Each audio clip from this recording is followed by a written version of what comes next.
ॐ भूर्भुवस्वः तत्सवितुर्वरेण्यं भर्गो देवस्य धीमहि धियो यो नः प्रचोदयात्। सज्जनों, यूट्यूब चैनल यशवीर महाराज में मैं स्वामी यशवीर महाराज आप सभी का स्वागत करता हूं। सज्जनों, आप लोग समाचार पत्रों के माध्यम से एक विषय पर बहस सुन रहे होंगे।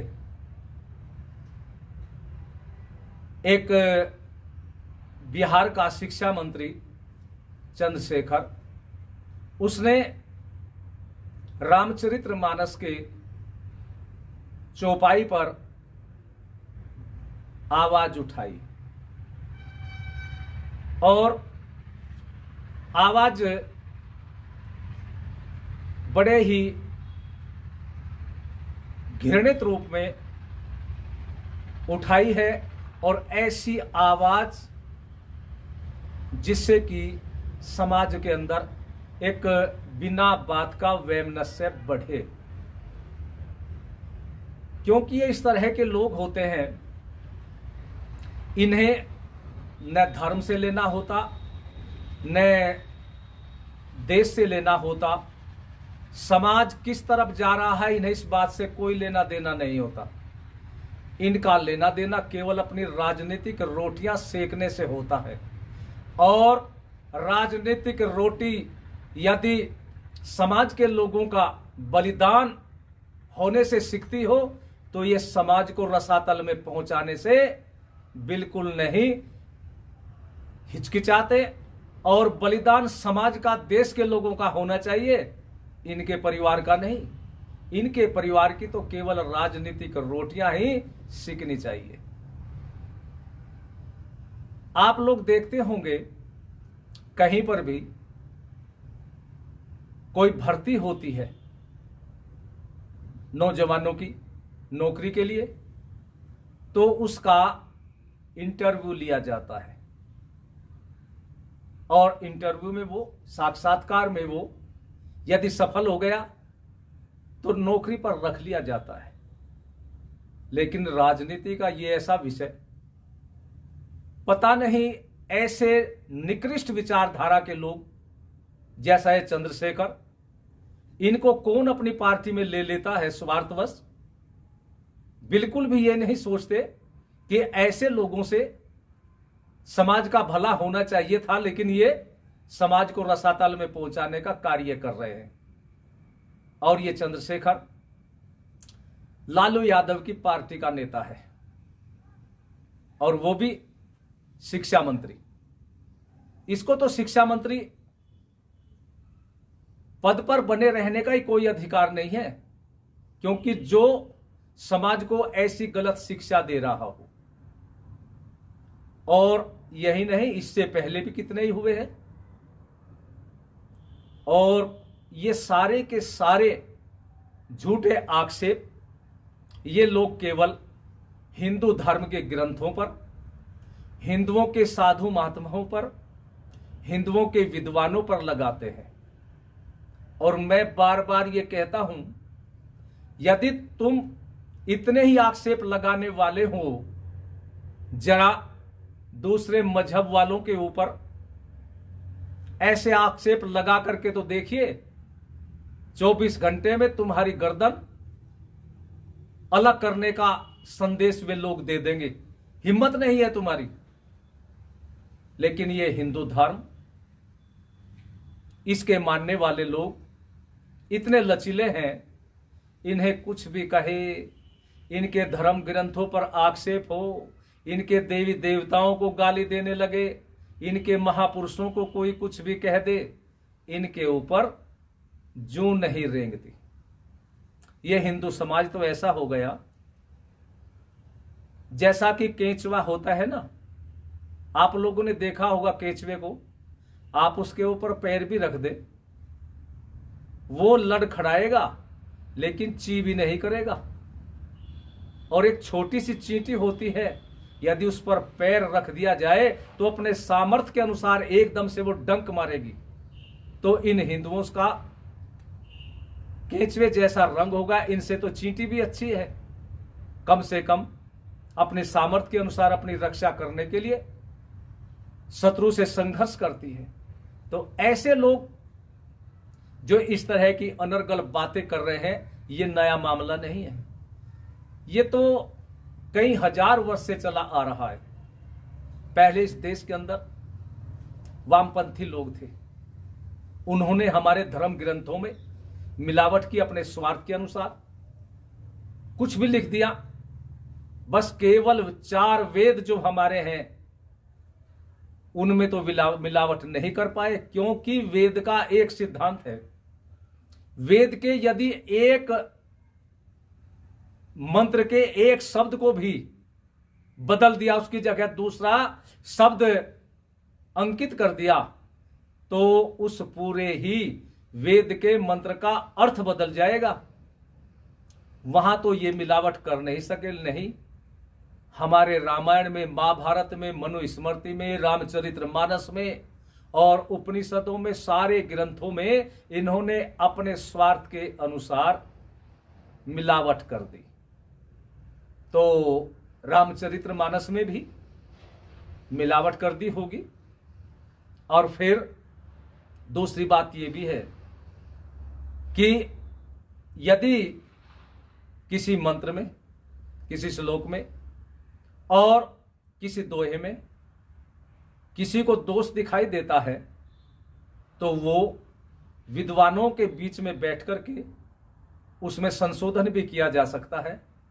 लेकिन ये इस तरह के बकवास करने वाले जो शिक्षा मंत्री और शिक्षा मंत्री का जो दर्जा होना चाहिए से, ऐसे लोग तो ये समझे कि अनपढ़ गंवार लोग हैं। क्योंकि जो शास्त्रों पर उंगलियां करते हो, क्या उन्होंने संस्कृत पढ़ी है? संस्कृत ग्रंथों में भी मिलावट इन लोगों ने कर दी, या उस पर थोड़ी सी आवाज उठा दी, उसके अर्थ को नहीं समझ पाए। क्योंकि जब कोई किसी के अर्थ को नहीं समझ पाएगा तो अर्थ का अनर्थ हो जाएगा। तो भाव को समझना तो अनिवार्य होता है। जैसा उदाहरण के लिए मैं आप लोगों को बताऊं, कनक सोने को कहते हैं, लेकिन कनक धतूरे को भी कहते हैं, और लवण नमक को भी कहते हैं, और घोड़े को भी लवण कहा जाता है। पर्यायवाची शब्द होते हैं ये। तो जिसने जो रचना की उसके भाव को समझना पड़ेगा। इसलिए ये शब्द किस भाव से, किस विषय पर लिया है। जैसा हमारे वेद के अंदर सूर्य, इस सूर्य को भी कहते हैं, सूर्य किरण को भी कहा जाता है। तो विषय तो देखना पड़ेगा। यदि कोई मालिक कहीं बाहर जाने की तैयारी है और उसके पास सवारी का साधन घोड़ा होता है, और वो अपने नौकर को यह कहे कि लवण ले आ, तो नौकर समझ जाएगा ये बाहर जा रहे हैं, तो घोड़े को लेकर के जाएगा। यदि वही मालिक भोजन कर रहा हो और उस समय मालिक कहे नौकर को लवण ले आ, तो उसे पता है कि ये भोजन कर रहे हैं, इसमें नमक कम होगा, तो लवण लाएगा, नमक लाएगा, न कि भोजन के समय घोड़ा और बाहर जाने के समय नमक लेकर के नहीं आएगा। अगर लेकर के आएगा तो मालिक कहेगा भाई मूर्ख है तू, तुम विषय को ये नहीं पहचानता। तो इसी प्रकार यदि कहीं आभूषण बनाने की बात आए तो कोई कहे कि भाई कनक दे दे, तो उसको सोना दिया जाएगा। और यदि वैद्य अपने शिष्य को कहे औषधि बनाते समय कि थोड़ा कनक ला दे, तो उसका शिष्य वहां सोना नहीं लाएगा। उसे पता है यहां वैद्य जी, गुरु जी औषधि बना रहे हैं, तो वहां वो सोने की जगह कनक यानी धतूरा लाएगा। तो इसलिए हमारे ग्रंथों में जहां भी कोई ऐसा शब्द हो और उस शब्द पर शंका हो तो शंका विद्वानों के द्वारा दूर कराए, न कि बिना बात की बकवास करे और बकवास करके समाज में एक गलत वातावरण फैलाए। तो मैं आप लोगों से यह कहना चाहूंगा कि जो इस प्रकार की जातिवादी विचारधारा फैला करके समाज के अंदर समाज को तोड़ने की बात करता हो, केवल कुर्सी प्राप्ति के लिए, अपनी राजनीतिक स्वार्थ के लिए, ऐसे जातिवादी लोगों से आप लोग सावधान रहिए। तभी देश का भी भला है, धर्म का भी भला होगा। क्योंकि ये जातिवादी नेता जो बातें करते हैं, इन्हें पता है कि इस तरह की बातें करने से तुम्हारी जाति के लोग तेरे से जुड़ जाएंगे और तेरा राजनीतिक लाभ हो जाएगा। लेकिन मैं जनता से कहता हूं कि जातिवादी नेता जो इस तरह जातिवाद की बातें करते हैं, जातिवाद की बात करने से उस जातिवादी नेता का तो लाभ होता है, लेकिन जिस जाति की वो बात करता है उस जाति की कोई भी समस्या हल नहीं होती, उस जाति का कोई लाभ नहीं होता, बल्कि उस जाति का नुकसान हानि अवश्य होती है। तो इन जातिवादी नेताओं से आपको सावधान रहना है। और दूसरी बात मैं ये भी कहना चाहूंगा कि देखिए, जो हमारे ग्रंथ है, चाहे रामायण हो, महाभारत हो, रामचरितमानस हो, उपनिषदें हो, या मनुस्मृति हो, या दूसरे ग्रंथ हो, ये हमारे धर्म ग्रंथ नहीं है। ये धार्मिक ग्रंथ तो हो सकते हैं और धार्मिक ग्रंथ है, लेकिन हमारे हिंदुओं के जो धर्म ग्रंथ हैं वे केवल 4 वेद हैं, ऋग्वेद, यजुर्वेद, सामवेद और अथर्ववेद। इन्हीं चारों वेदों के आधार पर हमारा ये सनातन धर्म चला आ रहा है, सृष्टि से लेकर के अब तक। और बाद में जैसे जैसे आगे बढ़े, विद्वानों ने अपनी अपनी बुद्धि के अनुसार समाज को नई दिशा देने के लिए अनेक ग्रंथ लिखे और आगे भी लिखे जाते रहेंगे जब तक ये सृष्टि रहेगी। लेकिन सारे ग्रंथ जो लिखे जा रहे हैं उनको प्रमाणित भी नहीं माना जा सकता। हो सकता है ये तो विद्वानों की बुद्धि है, उन्होंने किस भाव से या कौन सी बात लिखी है, लेकिन हमारे प्रमाणित ग्रंथ केवल 4 वेद हैं जो मैंने अभी बताए। और हमारे धर्म के अंदर जाति का कोई स्थान नहीं है। हमारे 4 वेदों में जाति नहीं है। जैसे आज समाज के लोगों ने कुछ जातियां बना दी पैसे के अनुसार। मान लिया कोई लोहे का काम करता है, उसको लोहार कहने लगे। कोई कपड़े धोने का काम करता है तो उसको धोबी कहने लगे। कोई लकड़ी का काम करता है तो उसको बढ़ई कहने लगे। तो इसी प्रकार से जितने भी पेशे हैं उनके सबके नाम हो गए थे प्राचीन समय में, लेकिन फिर आगे चल करके कुछ लोगों ने जाति का नाम दे दिया, जबकि हमारे यहां जाति नहीं है। हमारे तो वेद के अंदर लिखा हुआ है, बिल्कुल स्पष्ट लिखा हुआ है। प्रभु की वाणी है वेद, और प्रभु का आदेश है कि ए मनुष्य, तू समाज के अंदर रहता हुआ अपने कार्य को द्वारा अपना कार्य कुछ भी कर, लेकिन सबसे पहले मनुर्भव, तू मनुष्य बन। तो हमारे वेद के अंदर मनुष्य की बात है, जाति की बात नहीं। और जैसे कहते हैं कि भाई शूद्रों के लिए लिखा गया, अब मैं कहना चाहता हूं कि अपने को शूद्र कहते क्यों हैं? अरे संत कबीर दास ने कभी अपने को शूद्र नहीं कहा, लेकिन संत रविदास जी ने भी अपने को कभी शूद्र नहीं कहा, और न हम उनको शूद्र मानते। क्यों? क्योंकि तो वे विद्वान थे, तपस्वी थे। वे तो जो हमारे 4 वर्ण हैं उनमें 4 वर्णों में वे भी ब्राह्मण थे। तो इसलिए आप लोग जातिवादी विचारधारा को अपने अंदर से निकालें, और जो इस प्रकार का नेता जातिवाद का विष आप लोगों के बीच में आकर के फैलाता हो, उसकी वाणी पर उसी समय आप लोग बंधन लगा दे, ताला लगा दे, और खड़े होकर के एकदम सभा में ये कहे कि समाज को तोड़ने की बातें करने का तुझे किसने अधिकार दिया है? हम शूद्र हैं नहीं है, अरे हम तो ब्राह्मण हैं, हम तो अक्षत्रिय हैं, हम तो वैश्य हैं। अरे शूद्र तो उसे कहा जाता है भाई जो